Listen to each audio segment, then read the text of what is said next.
It's not, it's synthetic felt. It's like, you know, it's like cheap felt.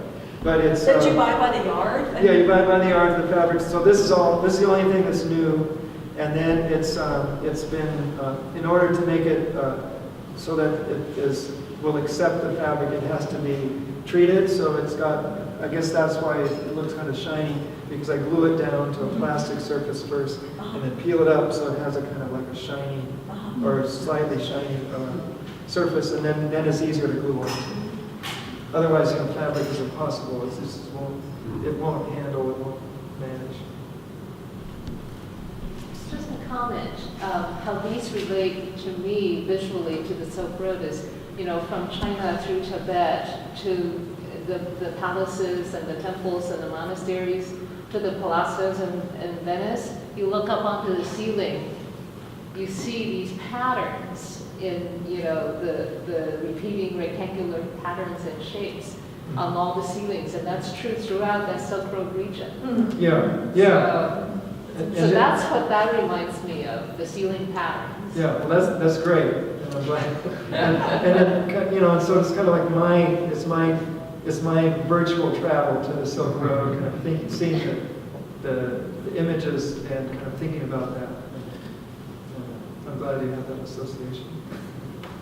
I have a question for you, Mark. Yes. You were saying that you don't like the symmetry of a quilt, but there is a lot of balance in these pieces. Right. So the negative space in there, how are you dealing with that when you're laying out all this pattern? Because you're balancing it really nicely.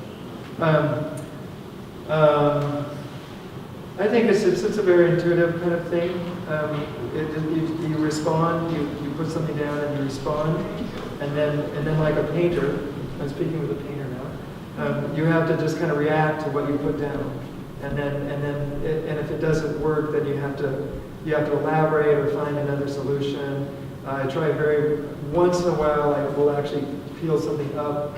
And you know, Maria sees me do that, and she says, "No, don't do it." But more so, it's kind of working on it until there's some sort of formal balance, you know. And like this, each one of these has a nucleus. Like here's the nucleus, here's the nucleus, here's the. So that just sort of happens, and then I realize, oh, I can have a nucleus in each one where there's maybe a more concentrated area of intensity versus color and contrast, color versus contrast, and I kind of start developing that as I'm working on it, and then try to respond down here to what's up there. So with this one, I made this kind of all over armature with very loose, open things, and I started filling them in, this unit in, and so on, and then with each one responding to what I had done before. So kind of going around and then going back. Yeah, because you can't paint over it if you. No, you can't. This isn't working You can peel it up. Once I discovered that, then I think I went too far to try to perfect things. Rather than just leave it alone and go on. I like that idea that you can that you should be able to just put it down. This is I learned from Maria. You put it down and you just accept the results, and then you move on. But you don't, you know, painting, you get all finicky, and then you have to keep adjusting. So then ultimately one finds a way to get finicky. Then it's probably time to try something new. I have a couple questions. Earlier you were talking about, like in this one here, about an east and west kind of experience. And because of that, was thinking of this little diptych over here. Yeah. The small piece, you know, the kind of like tie-dye, psychedelic sort of motif, Yeah. and then the mosaic circular form, and they're sort of, to me, seemed like a perfect synthesis of the old Silk Road and the new Silk Road in the terminology we were talking about, but there's one psychedelic experience. Yeah. It's about drugs and illicit, you know, rebellion, and the one that's about, you know, a specific kind of aesthetic,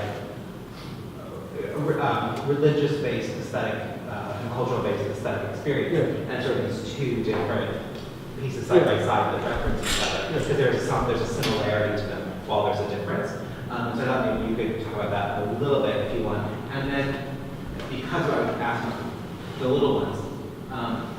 The process, whereas with these is very additive in building up, the process of these is more subtractive, and I was wondering if you could talk about those differences as a nature and just the experience of those a little bit. Sure. So Daniel's referencing those two small pieces over there in the corner. And that, I think I touched on this before, the spiritual aspect of, just doing, doing something, kind of expressing, kind of going through your devotionals. But I was interested in Islamic culture. Of course, in Islam you express your spirituality not through depictions, but through patterning. And so the spiritual thought is embodied in that. Whereas so that would be maybe representative of something you'd encounter on the actual Silk Road. And then in terms of altered states and kind of in drug culture, you're tripping, and so this image, the kind of tie-dye or spiraling image, is literally something that I took off one of the Silk Road, the Silk Road website, just kind of like a screenshot. So it's a different kind of altered state. There's an altered state through spiritual practice, and then there's an altered state through perhaps chemicals. And I was interested in how people are trying to get somewhere similar, but through different means. And then as far as the methodology is concerned, these are laser cuts. It's not, I don't think it's a new technology, but people are really working with it a lot.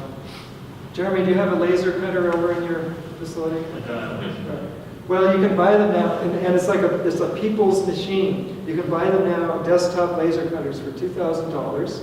And anyway, the laser cut does just what it describes. It will cut into a surface, basically engrave a surface through heat. So these are felt panels that have been covered with paint. The surface is painted. And then the back, which you can't see, is dyed or dyed with paint, multicolored paint. So there's a felt that's exposed on the back, and it has red in it, it has brown in it, there's red in it, brown in it. That's just done, applied from the back. And then, so when these are cut in the laser cutter, which comes from a computer file, so you would do something on Photoshop or Illustrator, and then you would you would take that program and the file and put it into the computer that is connected to the laser cutting machine. It reads that, and then basically bites or cuts into the surface and exposes whatever is underneath. So this painted surface then reveals whatever is underneath because of the laser cutter kind of biting into it, kind of like etching. Yeah, and so whatever is there just is exposed. So I used it's a raster cut on the laser cutter. So what I did was I used a very grainy halftone image that I kind of intentionally used to make it look more vague or ghostly, kind of archival. But if the dot pattern that you see is just a halftone that I created on the computer, then the laser cutter reads it and goes, sort of cuts like a typewriter. It's like magic. You watch it working, and it just kind of slowly reveals the image. Does it? It's every time the laser cutter makes a cut, is it always the same depth? So is the variation in color because of the way you painted on the back of the felt? Yeah. So yeah. It's stripes of red, stripes of brown, or stripes of white, or whatever? Yeah, and in an area that is red as black, it's going to cut deeper. It's just going to cut deeper and harder. So okay, so there really is kind of a variation a little bit. Yeah. A little bit. Yeah. I love them. Yeah, all kinds of things can be done with it. I think they really reference the work that you've done with newspaper imagery. Yeah. Well, I've always been interested in photography and then the found image, and how a found image can be manipulated, and never quite satisfied with like straight photography. But if the photography could be actually physical or made physical, then it's more rewarding to me in a tactile sense. And so this is the image made physical by the fact that it's embedded in the material. Yeah, so it's kind of been fun to do. I want to keep doing it. Do you think you will keep doing it? I think they're really interesting. Questions? Any more questions? Well, thanks, everybody. Oh, yes. The form in this painting, the center of the wall, I can't remember it's off my head, but kind of peninsular form. It reminds me of, I think, maybe 2 shows ago, there was one that was based, you can do the show that was based on the Odyssey, and there was a piece that was about like a diaspora or a series of people leaving a place. Yeah. And the form that was in that painting is very similar to the form in this painting, and I was just curious if that was intentional or if I'm just finding that for myself. Well, I think you've exposed me my lowbrow mentality, but and I don't, you know, this is sort of dangerous territory to tread, but I'll try anyway.